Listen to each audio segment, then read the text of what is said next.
The Reckoning of the Unseen Web. Evelyn Vance, a woman whose retirement consisted of meticulously organized spreadsheets and a hatred for loose ends, stared at the email notification.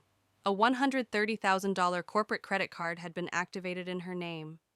It was a phantom, an expensive digital shadow meant to attach itself to her perfectly clean life. Her breath hitched, not in panic, but in the cold recognition of a familiar signature. The card's accompanying bank account number, though encrypted and obfuscated, glowed on her screen, a known float account.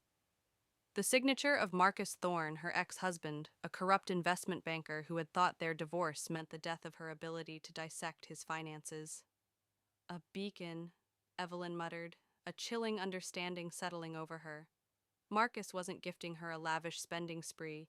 He was setting a digital tripwire, a breadcrumb trail in a massive money laundering scheme. He wanted the federal authorities, who were already circling his billion-dollar operations, to find her name linked to a new, juicy piece of evidence. Evelyn Vance, the retired forensic accountant, laundering $130,000 through a corporate shell. It was meant to confuse the trail and buy him time. Marcus had gravely miscalculated. He had forgotten that Evelyn didn't just read financial statements, she wrote them. She didn't call the bank or shred the card. Instead, a slow, strategic smile spread across her face.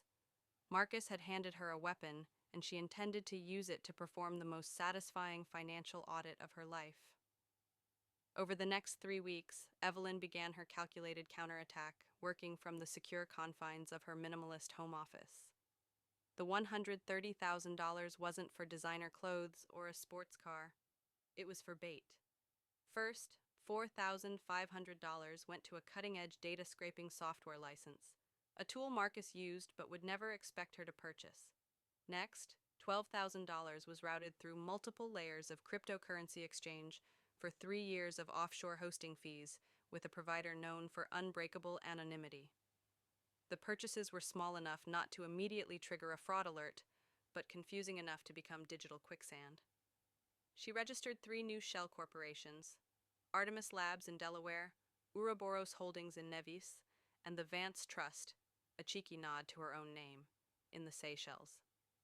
Each registration cost just a few $1,000s, but the trail they created was a maddening snarl of false flags and conflicting jurisdictions.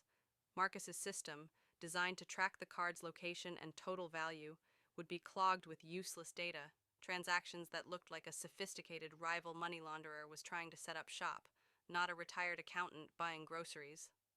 The final, largest charge was $65,000 wired to a highly reputable, high-security virtual private network (VPN) firm for a 5-year, untraceable subscription, securing a digital bolt hole. As Marcus's network struggled to reconcile the erratic, tech-heavy spending, Evelyn was already moving on her main objective. Using the newly purchased VPN and hosting, she executed the final, devastating act. She compiled an anonymous, pristine dossier of Marcus's primary operation, the one involving a network of international banks and nearly $3 billion in illicit funds. She didn't expose the $130,000 card or its float account. She let that trail burn brightly, a confusing distraction.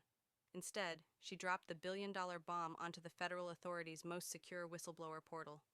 The evidence was irrefutable, the timing perfect. A few days later, a news headline popped up on her screen: Investment banking titan detained in massive fraud probe. Evelyn leaned back, a cup of Earl Grey tea cooling on her desk. The $130,000 was gone, spent not on herself, but on the tools and the confusion necessary for justice. She hadn't sought lavish revenge, she'd sought financial closure. Marcus had sent a digital beacon to frame her. She had simply turned the beacon into a smoke screen, diverting all attention while she lit the fuse on his empire. The unseen web was finally cut. That's quite the satisfying revenge plan Evelyn pulled off.